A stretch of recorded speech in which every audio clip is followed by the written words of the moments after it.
नमस्कार दोस्तों। स्टार्ट करते हैं अपनी इंग्लिश। आज करते हैं इंग्लिश का नेक्स्ट सेशन और नेक्स्ट है हमारा दोस्तों आज एरर वॉल्यूम 2। राइट, देखते हैं वॉल्यूम 2 में हम आज कौन से 15 एरर्स करने वाले हैं। हमारा ये सेशन स्टार्ट हुआ था दोस्तों कल से, जिसमें हमने 15 एरर्स किए थे। आज बिना किसी डिले के और बिना किसी देरी के स्टार्ट करेंगे 15 एरर्स और समझेंगे वो कौन से 15 एरर्स हैं जो मोस्ट इंपॉर्टेंट है हमारे एग्जाम्स के लिए। अभी बेसिक चल रहा है, कुछ बेसिक्स में कुछ अच्छे एरर्स का लेवल भी है, तो आप लोग सभी एरर्स को समझेंगे और दोस्तों कोशिश करेंगे कमेंट बॉक्स पे आप एरर्स भेजने की। इट मींस आप जो एरर सॉल्व करेंगे, जब मैं आपको भेजता हूं एरर तो आप तुरंत ही सॉल्व करने की कोशिश करिए। Right, might be you can score yourself. It means आप देख सकते हैं कि आपका कितना स्कोर आया। 15 एरर्स के बाद आप चेक करेंगे कि कितने मार्क्स आए, 13, 12, 15 out of 15, 10 and then I am gonna make it check. मैं इसको चेक कराऊंगा जिससे कि आप स्कोर भेज सकते हैं कि सर मैंने इतने लिए और मेरे इतने आए। ठीक है, और यदि कहीं कोई क्वेश्चन है तो मुझसे जरूर पूछेंगे कमेंट बॉक्स पे। आइए स्टार्ट करते हैं आज के एरर्स। कौन से वो एरर्स हैं जो मैं आपको बताने वाला हूं कमिंग आरआरबी के लिए, चाहे वो क्लर्कल है चाहे वो पीओ हो। ठीक, आइए दोस्तों।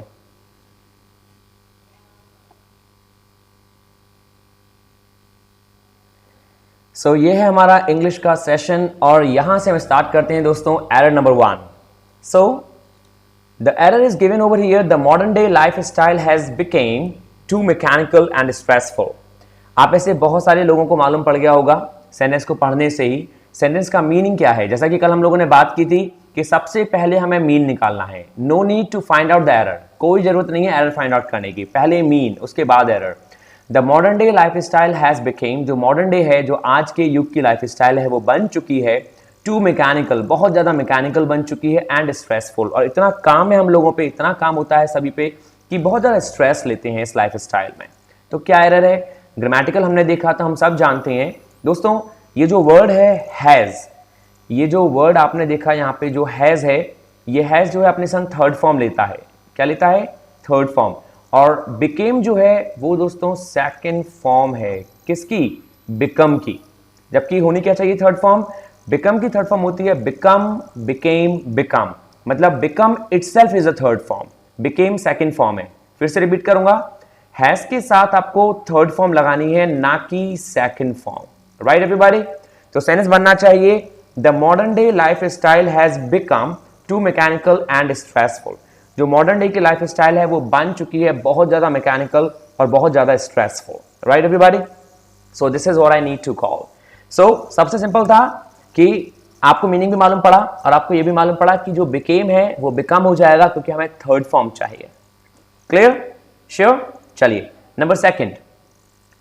नंबर सेकंड क्या रहा है हमसे? The servant promised the master to be more vigilance on duty. Servant ने प्रॉमिस किया मास्टर से। सर्वेंट क्या कर रहा है? सर्वेंट दोस्तों प्रॉमिस कर रहा है मास्टर से, और क्या प्रॉमिस कर रहा है?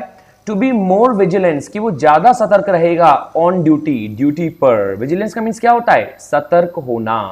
आप सबको मालूम होगा the meaning of vigilance is सतर्क। Right everybody? तो सतर्क होने को बोलते हैं विजिलेंस।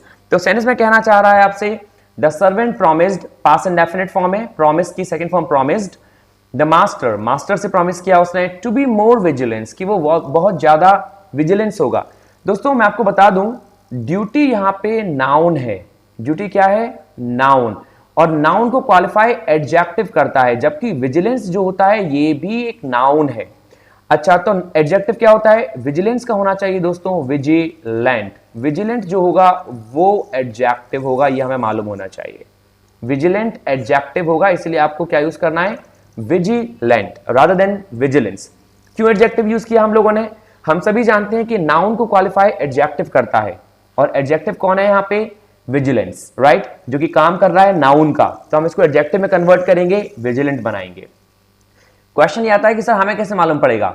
दोस्तों कुछ फॉर्म्स ऐसी होती हैं वर्ब की, नाउन की, एडजेक्टिव की, जो हमें लर्न करनी पड़ेगी, और बाकी हम कन्वर्ट करना जानते हैं कि कन्वर्ट कैसे किए जाते हैं। मैं एक वीडियो बनाऊंगा आपके लिए जिसमें आपको ये बताऊंगा कि कैसे कन्वर्ट कर सकते हैं नाउन से एडजेक्टिव, एडजेक्टिव से एडवर्ब। ठीक है दोस्तों, आइए बिना टाइम वेस्ट किए हुए करते हैं नंबर थर्ड। तो यहां पे आपको क्लियर हुआ होगा विजिलेंस के प्लेस पे विजिलेंट, क्योंकि एडजेक्टिव है। नंबर थर्ड कह रहा है understanding dynamic complexities of group behaviour is not an easy task. Sentence ने कहा अंडरस्टैंडिंग डायनामिक। डायनामिक का मतलब होता है दोस्तों बहुत तेज या बहुत अलग, सबसे अलग। कॉम्प्लेक्सिटीज का मतलब होता है जटिलता, मतलब परेशानियां, जटिलता, जीवन की बहुत सारी जटिलताएं कहलाती हैं complexities. Of group behaviour, what is the meaning of group behaviour? The meaning of group behaviour is, एक जो ग्रुप होता है उसका बिहेवियर। एक इंसान का बिहेवियर समझना आसान है, लेकिन एक ग्रुप का बिहेवियर समझना बड़ा कठिन है यार। उसमें दुनिया भर के लोग होते हैं या दुनिया भर के दोस्त होते हैं, सबका अलग अलग बिहेवियर होता है। तो सेंटेंस का मीन क्या हो गया? अंडरस्टैंडिंग डायनामिक कॉम्प्लेक्सिटीज, समझना एक बहुत तेज कॉम्प्लेक्सिटीज, जटिलताओं को, बहुत आधुनिक जटिलताओं को समझना। ऑफ ग्रुप बिहेवियर, किसी के ग्रुप के बिहेवियर के बारे में, is not an easy task, वो एक ईजी टास्क नहीं है। मेरे मुंह से भी निकल गया दोस्तों कि इजी होना चाहिए, ईज नहीं होगा। सर ऐसा क्यों कि भैया ईज होना नहीं चाहिए, इजी होगा? दोस्तों ईज जो है वो नाउन है। ईज क्या है? नाउन, और इसका एडजेक्टिव होता है इजी। तो आप यहां पे इजी यूज करें, ना कि ईज यूज करें, राइट? टास्क क्या है? नाउन, और नाउन को क्वालिफाई कौन करेगा? एडजेक्टिव। तो एडजेक्टिव क्या है? ईज। आपको याद रखना पड़ेगा कि हमें किसकी जरूरत है? हमें जरूरत है यहां पे एडजेक्टिव की। तो इसलिए हो जाएगा understanding dynamic complexities of group behavior is not an easy task. So rather than saying easy task, we should use easy task. Am I clear? चलिए, so this is what we call दोस्तों easy task. I think so कि ये आपको clear हुआ होगा easy task। और easy task क्यों हुआ? क्योंकि एडजेक्टिव है। ठीक, आइए करते हैं नंबर 4। लेकिन नंबर 4 करने से पहले मैं आपको एक चीज समझाना चाहूंगा, सबसे इंपॉर्टेंट, कि समझाऊंगा तो खैर क्या, मैं आपको बता दूं कि आज जो है एक पर्व है गणेश चतुर्थी का, राइट? तो सभी को गणपति बप्पा मोरिया, और मैं भगवान से मनाऊंगा गणेश जी से कि हम सबके एग्जाम जल्दी निकल जाएं, लेकिन मेहनत हम ही को करनी पड़ेगी। तो इसीलिए टारगेटेड स्टडी करनी है। आप टारगेट रहें अपनी स्टडी के लिए, हर एक चीज को समझें। जो चीज समझ में नहीं आती वो मुझसे पूछें गाइस, राइट? समझें कि कैसे एरर किए जाएंगे, कैसे अदर चीजें की जाएंगी, राइट एवरीवन? सो ये था नंबर 3। अब हम स्टार्ट करेंगे नंबर 4।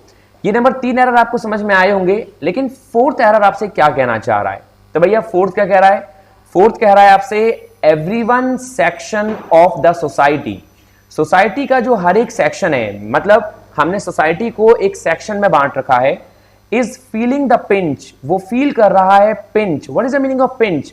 पिंच का मतलब है थोड़ा अलग, थोड़ा डिफरेंट, थोड़ा मतलब डिफरेंट फील कर रहा है, नेगेटिव फील कर रहा है। ऑफ राइजिंग प्राइजेस, कैसा? राइज जो प्राइस हो रहे हैं उसमें, एंड करप्शन, और करप्शन में। ओहो, सेंटेंस का मीन सिंपल है कि everyone section of the society, society का हर एक सेक्शन फील कर रहा है द पिंच, एक बहुत ही अलग फीलिंग कर रहा है, बहुत ही गंदा फील कर रहा है। कहते हैं ना हम लोग कि भैया पिंच मत करो मुझे, मतलब मुझे बड़ा दुखी मत करो यार, मुझे पिंच मत करो। तो पिंच फील कर रहा है, और किस लिए पिंच फील कर रहा है? ऑफ राइजिंग प्राइसेस, जो प्राइस राइज हो रहे हैं और जो करप्शन बढ़ रहा है उसके लिए लोगों पे ना रहा नहीं जा रहा।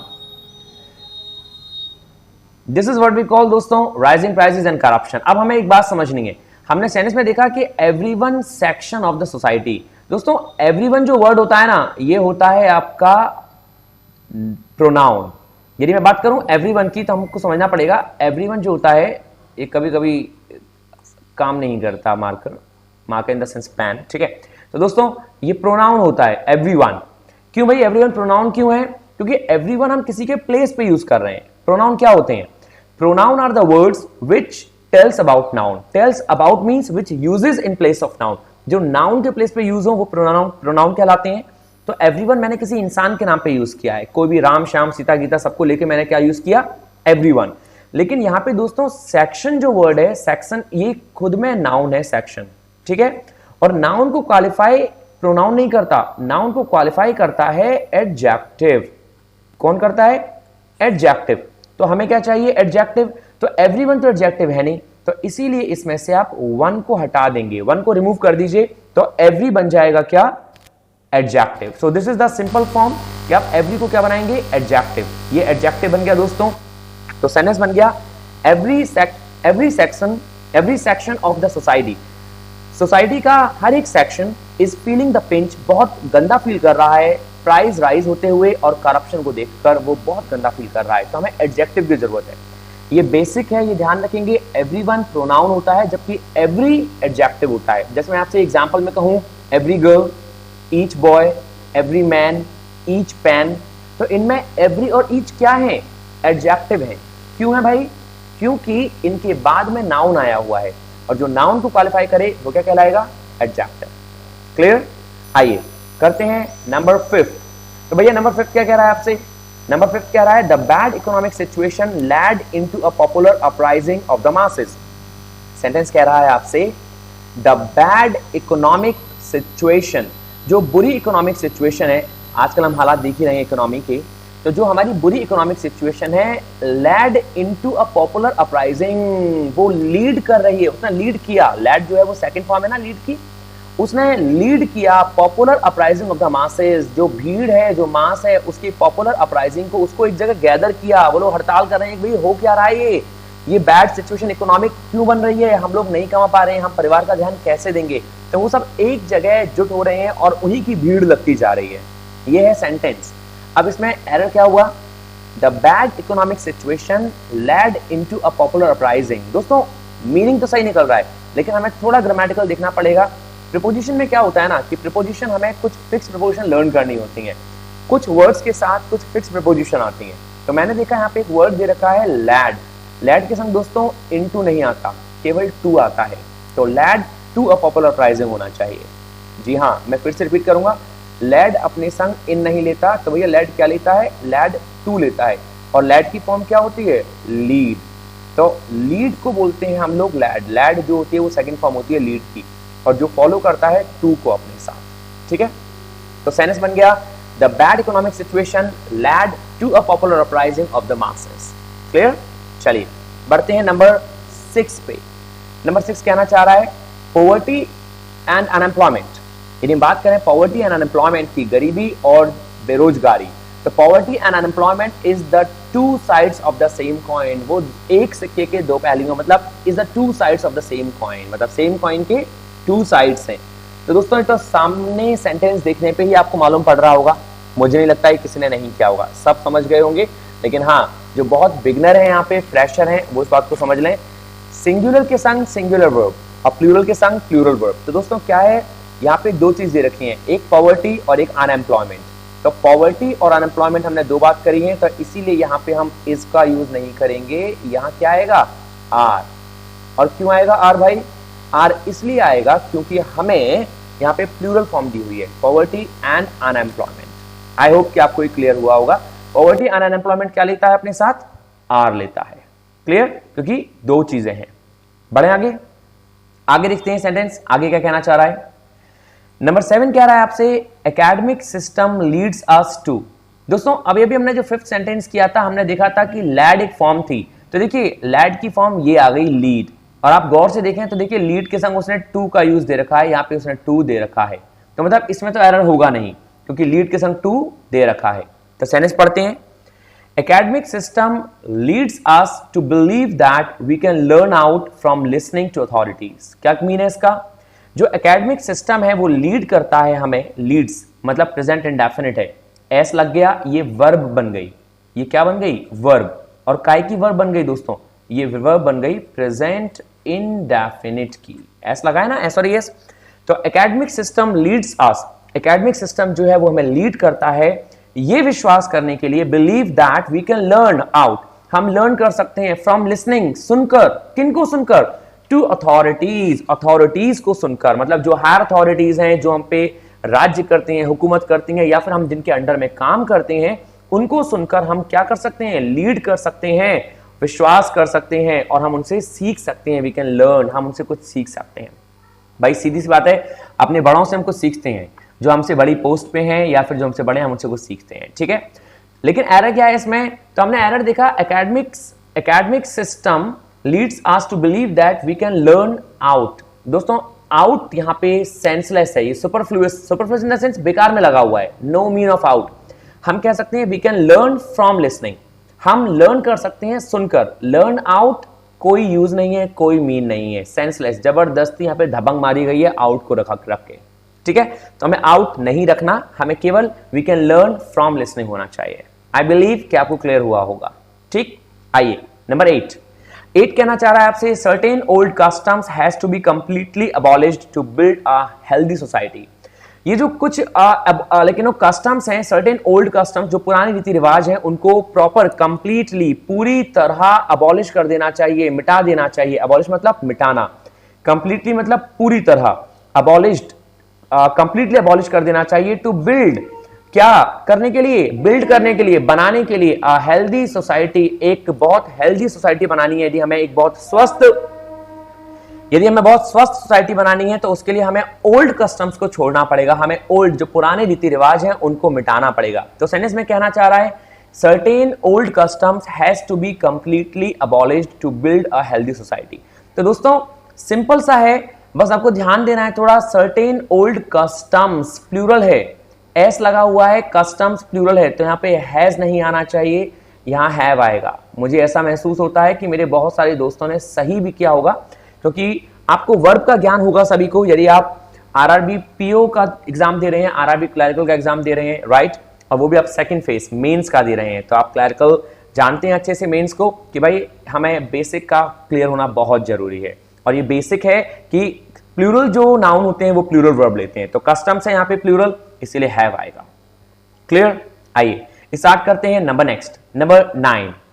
दोस्तों 9 कह रहा है the thief escaped from the prison. चोर जो है एस्केप मतलब भाग गया जेल से। एस्केप्ड आपने देखा पास्ट इंडेफिनिट की फॉर्म दे रखी है, एस्केप्ड। कहां से भाग गया? फ्रॉम द प्रिजन, जेल से भाग गया। 2 days 2 दिन after he were arrested by the police. After कब? बाद में, जब उसे पुलिस ने अरेस्ट किया। जब चोर को पुलिस ने अरेस्ट किया उसके 2 दिन बाद वो जेल से क्या हो गया? फरार हो गया, 9-2-11 हो गया, वो भाग गया। तो भैया काहे की पुलिस और काहे का चोर पता ही नहीं पड़ पाया, लेकिन चलिए देखते हैं। तो सेंटेंस कहना चाह रहा है आपसे द थीफ एस्केप, चोर भाग गया फ्रॉम द प्रिजन, प्रिजन से, बिल्कुल सही है, कोई एरर नहीं है यहाँ पे। 2 days 2 दिन आफ्टर, बाद में, ही वॉज, सेंसलेस, वेयर नहीं लगेगा, हम सब जानते हैं, सिंपल है, वॉज आना चाहिए क्योंकि ही अपने साथ क्या लेता है? ही अपने साथ सिंगुलर वर्ब लेता है, इसलिए हमें क्या यूज करना है? Was. I hope, I believe, I trust कि आपको क्लियर हुआ होगा। अरेस्टेड बाय द पुलिस, दोस्तों अब क्वेश्चन आता है कि वॉज के संग अरेस्टेड का क्या मीन है भाई? ये है पैसिव वॉइस। आप सभी जानते हैं कि हम लोग यहां पे एक्टिव और पैसिव, वॉज वेयर के संग वर्ब की थर्ड फॉर्म और बाय, इसको हम लोग बोलते हैं एपी, एक्टिव और पैसिव वॉइस। जब काम किसी के द्वारा होता है तो हम क्या यूज करते हैं? Was were plus third form. Clear? आइए नंबर 10 है दोस्तों हमारा they managed to retrieve all the deleted emails. They manage to retrieve, उन्होंने कोशिश की रिट्राइव करने की, वापस पाने की, ऑल द डिलीटेड ईमेल्स, जो भी ईमेल्स डिलीटेड हो गए थे, डिलीट हो गए थे, with the helping of a new software की हेल्प से। हमने काफी बार देखा होगा कि हम लोग लैपटॉप यूज करते हैं, कंप्यूटर यूज करते हैं, होता क्या है कभी कभार हमारी विंडो उड़ जाती है, कभी कभार हमारा सी ड्राइव जो है वो प्रॉपर उड़ जाती है, हमारा कोई कीमती सामान रखा है और वो नहीं मिल पाता, तो कोई ना कोई सॉफ्टवेयर के हिसाब से या किसी के जुगाड़ से हम अपना काम चलाते हैं, राइट, जिससे है कि हमारा जो कीमती सामान है वो हमें वापस मिल जाए, डाटा हमें वापस मिल जाए। तो यही कुछ सेंटेंस में कहना चाह रहा है वो आपसे, दे मैनेज टू रिट्राइव, उन्होंने कोशिश की वापस पाने की, रिट्राइव मीन्स वापस पाना, ऑल द डिलीटेड ईमेल्स, जितने भी ईमेल्स डिलीट हो गए थे, विद द हेल्प, बस हमें मिल गई, कहाँ गड़बड़ है, यहाँ भसड़ हुई है, यहाँ गड़बड़ हुई है, भाई क्या गड़बड़ हुई है, विद द के संग आईएनजी नहीं आएगा, हेल्प आएगा, ना कि हेल्पिंग, राइट, जैसे हम कहते हैं ना with the condition, right, with my sister, तो विद द के संग क्या आ रहा है, नाउन आ रहा है, क्या आ रहा है, नाउन। ये हेल्पिंग लगा के हमने क्या बना दिया, भाई वर्ब नहीं आएगी, हमें वर्ब नहीं बनानी, तो हमें हेल्प चाहिए, हमने नाउन को रख दिया, तो सेंटेंस बन गया with the help of a new software. ING आने का कोई तुक होना चाहिए, यदि आईएनजी आ भी रहा है तो किस लिए आ रहा है आईएनजी, आई मीन क्या रीजन है कि आईएनजी आएगा, तो भाई इज़ तो लगा नहीं है, was were will be shall be तो लगा नहीं है, तो हम कंटिन्यूस नहीं बनाएंगे इसको, इसीलिए यहाँ पे with the help of a new software होना चाहिए, ना कि हेल्पिंग। आई बिलीव कि ये क्लियर हुआ होगा आपको। 10 आइए करते हैं नंबर 11 क्या कह रहा है भाई, only the problem was that, जो प्रॉब्लम थी केवल वो क्या थी, she had submitted a photocopy, उसने सबमिट की थी फोटोकॉपी ऑफ द डॉक्यूमेंट की, इंस्टेड ऑफ द ओरिजिनल, बजाय ओरिजिनल के। तो क्या कहना चाह रहा है, उसे करनी थी ओरिजिनल की फोटोकॉपी, और उसने कर कौन सी दी है भैया, उसने कर दी है फोटोकॉपी सबमिट कर दी है, राइट, ओरिजिनल की नहीं की, ओरिजिनल के अलावा उन्होंने फोटोकॉपी को सबमिट कर दिया, जबकि मांगा गया था ओरिजिनल, तो दिक्कत हो गई वहां पे। तो सेनेस कहना चाह रहा है only the problem was that, केवल जो एकमात्र प्रॉब्लम थी, शी हैड सबमिटेड, उसने सबमिट कर दी a photocopy of the document, document की फोटोकॉपी इंस्टेड ऑफ। तो हम सबको मालूम होना चाहिए कि इंस्टेड का मतलब होता है के बजाय, के स्थान पर, और ये हमेशा अपने साथ ऑफ लेता है। इंस्टेड कभी भी अकेला नहीं आता, इंस्टेड के साथ आप हमेशा ऑफ लगाते हैं, जिसका मतलब होता है के स्थान पर, राइट। तो दोस्तों एक चीज तो हमें क्लियर हो गई, इंस्टेड ऑफ का मतलब के स्थान पर, राइट एवरीबॉडी। तो ये तो हमने कर लिया, के स्थान पर तो ऑफ लेता है, इसमें कोई एरर नहीं है। लेकिन हमें देखना ये कि ओनली किसके संग आ रहा है। तो रूल ये है कि ओनली जिसे क्वालिफाई करता है ओनली उसके साथ यूज होता है। ओनली प्रॉब्लम के लिए आ रहा है, लेकिन लग किसके लिए गया है, द के लिए, जबकि द के लिए नहीं लगना चाहिए, होना चाहिए sentence the only problem was that. आप शायद मेरी बात को समझ पा रहे होंगे, मैं कहना ये चाह रहा हूं ओनली द प्रॉब्लम कोई वर्ड नहीं होता, आपको ओनली लगाना है उसके आगे जिसको ये क्वालिफाई कर रहा है। तो हम लगाएंगे the only problem was that she had submitted. The only problem, जो एकमात्र प्रॉब्लम थी, तो एकमात्र प्रॉब्लम के लिए आ रहा है, प्रॉब्लम के लिए ना कि द के लिए, इसलिए ओनली को आप द और प्रॉब्लम के बीच में यहां लगाएंगे ओनली, ठीक है, और यहां से हट जाएगा। क्योंकि ओनली का रूल क्या होता है, ओनली का रूल ये होता है कि ओनली जिसे क्वालिफाई करता है उसी के आगे आता है, फिर वो चाहे लास्ट में आए और चाहे वो पहले आए। क्लियर दोस्तों, आइए करते हैं नंबर 12। नंबर 12 कहना चाह रहा है most of the guests eight the party, अधिकतर गेस्ट जो थे पार्टी में, वेयर प्रेज उनकी प्रशंसा की गई, the excellent arrangements made by the host. Means most of the guest at the party wear praise the excellent arrangements made by the host. जो host के द्वारा अरेंजमेंट किया गया था, मोस्ट ऑफ द गेस्ट ने उनको प्रेज किया। अब आपको मालूम पड़ गया सेंटेंस का मीन। अब क्वेश्चन ये है कि वेयर के संग प्रेज वर्ब आ रही है, भाई क्या आ रही है, प्रेज वर्ब आ रही है। तो हमें देखना ये है कि जो हमने वर्ब लगाई है वेयर के संग प्रेज, क्या वेयर के संग सिंपल वर्ब आती है, मैंने तो नहीं देखा आज तक। वॉज वेयर के संग वर्ब की आईएनजी फॉर्म आती है या तो एक्टिव में, और वॉज वेयर के संग वर्ब की थर्ड फॉर्म आती है पैसिव में। तो या तो मैं इसको प्रेज्ड कर दूं और या फिर मैं इसको प्रेजिंग कर दूं। अब क्या करना चाहेंगे, यदि आप इसको पैसिव कर देंगे तो पैसिव तो ऑलरेडी दे रखा है यहां पे, मेड बाय द होस्ट। यदि आप ये करेंगे most of the guest at the party, अधिकतर गेस्ट पार्टी में, वेयर प्रेज्ड उनको प्रेज किया गया, मतलब गेस्ट को प्रेज किया गया, जो अतिथि आए थे उनको ही प्रेज कर दिया गया। The excellent arrangement, excellent arrangements के द्वारा, है गड़बड़ हो गया, मामला रायता फैल गया भाई, नहीं हो सकता ये। तो क्या होगा, जो गेस्ट आए थे, अतिथि आए थे, उन्होंने प्रेज किया या वो प्रेज कर रहे थे, किसको, होस्ट को। होस्ट कौन होता है, होस्ट वो इंसान होता है जो अरेंजमेंट करता है पार्टी का, राइट। और द एक्सीलेंट अरेंजमेंट किसके लिए उसको प्रेज किया गया, एक्सीलेंट अरेंजमेंट्स के लिए। तो हम क्या करेंगे, हम इसको आईएनजी में बना देंगे, प्रेजिंग। तो प्रेजिंग का मतलब क्या हो गया कि प्रशंसा करना, किसी की प्रशंसा करना। जब हम किसी की प्रशंसा करते हैं तो क्या करेंगे, प्रेजिंग, PRAISING। तो ये हो जाएगा were praising the most of the guest at the party, अधिकतर गेस्ट पार्टी में, वेयर प्रेजिंग प्रशंसा कर रहे थे, the excellent arrangements, excellent arrangements की, मेड बाय द होस्ट, जो होस्ट के द्वारा बनाया गया था। ठीक है, आइए नंबर 13 कहना चाह रहा है दोस्तों द जज हैड टू रेट, जज को रेट देने थे। रेट मतलब यहाँ पे रुपए से नहीं है, यहाँ पे रेट का मतलब है नंबर से, नंबर देने थे।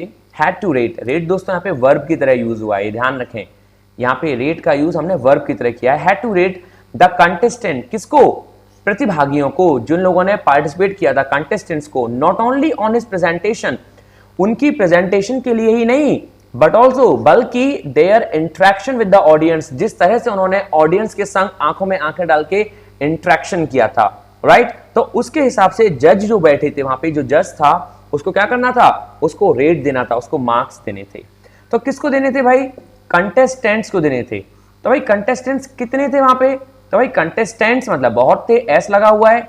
जब कंटेस्टेंट्स बहुत थे तो भाई यहाँ पे हिज क्या कर रहा है, क्योंकि जज किनको दे रहा है, मार्क्स, रेट कंटेस्टेंट्स को दे रहा है, और ये हिज किसके लिए आया है, ये हिज आया है कंटेस्टेंट्स के लिए। इसलिए यहाँ पे दोस्तों हिज नहीं होना चाहिए, ये हिज गलत है, और हिज के प्लेस पे क्या होगा, हिज के प्लेस पे होगा देयर। और देयर क्यों होगा, क्योंकि आप ध्यान से देखिए यहां भी देयर का यूज है कंटेस्टेंट के लिए। जब एक प्रोनाउन देयर है तो दूसरा भी हमारा देयर ही होगा। एक इंसान के लिए हम सेम प्रोनाउन यूज करेंगे, ना कि अलग अलग प्रोनाउन यूज करेंगे। क्लियर? तो कंटेस्टेंट्स प्लूरल है, इसलिए ओनली देयर प्रेजेंटेशन। सिंपल था आपके लिए। नंबर 14 कहना चाह रहा है दोस्तों आपसे, the software takes only 1 seconds. Software जो है वो केवल 1 सेकंड लेता है टू जनरेट टेबल्स कोई भी टेबल को जनरेट करने में, एंड ग्राफ और ग्राफ को जनरेट करने में, out of the raw data, जो कच्चा डाटा होता है उनसे किसी भी चीज को निकालने में सॉफ्टवेयर केवल 1 मिनट लेता है। तो भाई 1 मिनट जो है या 1 सेकंड जो है तो वो ओनली 1 सेकंड होना चाहिए ना। ये सेकंड्स क्यों आ गया भैया? 1 जो है वो सेकंड्स लेगा। हाँ 2 सेकंड्स, 3 सेकंड्स, 8 सेकंड्स आप कर सकते हैं भाई, प्लूरल है वो, लेकिन 1 तो सिंगुलर होता है ना। अच्छा एक बात बताओ मुझे, 1 बॉय होगा लेकिन 2 क्या होगा? बॉय या boys? Boys. 3 boys, 4 boys, 100 boys, million boys. तो 1 केवल सिंगुलर होता है, बाकी सब प्लूरल होते हैं। तो यहाँ पे 1 सेकंड होगा ना कि 1 सेकंड्स होगा। सिंगुलर के संग singular noun. Clear? And one and only the last one for today, 15th। तो भाई 15th क्या कहना चाह रहा है आपसे दोस्तों? 15th कहना चाह रहा है, there was a huge crowd as the famous actor was invited.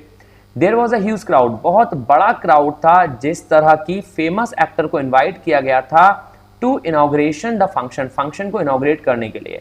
तो भाई सीधी सी बात है, कोई फेमस आपने आर्टिस्ट बुलाया या फेमस सेलिब्रिटी बुलाया अपनी दुकान का उद्घाटन कराने के लिए, राइट, या किसी फंक्शन का उद्घाटन कराने के लिए, तो लोगों की भीड़ तो लगनी है। अरे भैया आपने अपनी भाई की शादी में, अपनी शादी में सलमान खान को बुला लिया तो क्या होगा? जनता जनार्दन तो वैसे आ जाएगी भीड़, राइट। तो सेंटेंस क्या कहना चाह रहा है? सेंटेंस आपसे बस यही कहना चाह रहा है। सेंटेंस ने आपसे कहा there was a huge crowd as the famous actor was invited. वहां बहुत ह्यूज क्राउड था जैसा कि फेमस एक्टर को इन्वाइट किया गया था टू इनॉग्रेशन।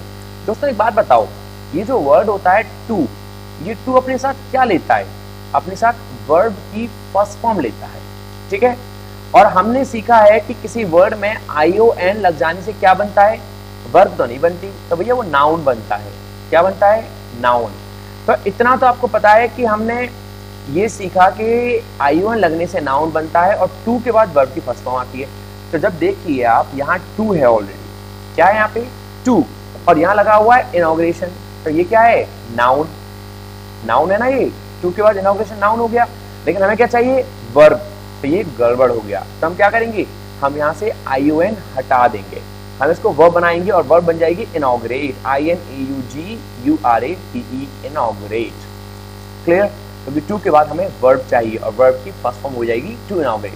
तो सेंटेंस हो गया, there was a huge crowd as the famous actor was invited to inaugurate the function. To के बाद वर्ब की फर्स्ट फॉर्म लगती है और बाकी सेंटेंस में कहीं कोई एरर नहीं है। तो ये थे दोस्तों हमारे 15 एरर्स जो हमने किए। आई होप कि आपको समझ में आए होंगे। यदि कहीं कोई भी दिक्कत है, कोई भी क्वेश्चन है, तो आप मुझसे किसी भी टाइम पूछ सकते हैं। You can write down on my comment box, right. Please जरूर लिखिएगा आपको ये सेशन कैसा लगा, आपको कितने एरर समझ में आए और आप एरर में क्या चाहते हैं। यदि आपको कुछ लगा कि नहीं सर आप ऐसे भी समझाइए, तो I'm gonna clear you। अभी जो पैटर्न चल रहा है दोस्तों वो हमारा बेसिक का नहीं चल रहा, वो एग्जाम पैटर्न चल रहा है। इन्हीं पे फिर हम लोग निकालेंगे हर एक चैप्टर की वीडियो, जिसमें समझेंगे हर एक चैप्टर को बहुत केयरफुली कि क्या है नाउन के एरर, क्या है प्रोनाउन के एरर, क्या है वर्ब के एरर, कैसे छांटते हैं कि वर्ब क्या है, नाउन क्या है, प्रोनाउन क्या है। I'm gonna teach you these all things, right?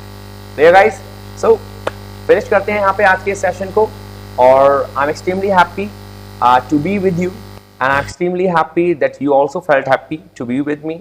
So this is fine for today. ध्यान रखिए दोस्तों अपना, और एरर्स करते रहिए, ग्रामर करते रहिए, और उससे पहले रीडिंग करते रहिए। Reading is one of the most important key for your life, for your exam, for your career, ठीक है। So thank you for today. Take care of yourself, stay healthy, stay happy and stay hungry दोस्तों, right. Thank you, नमस्कार।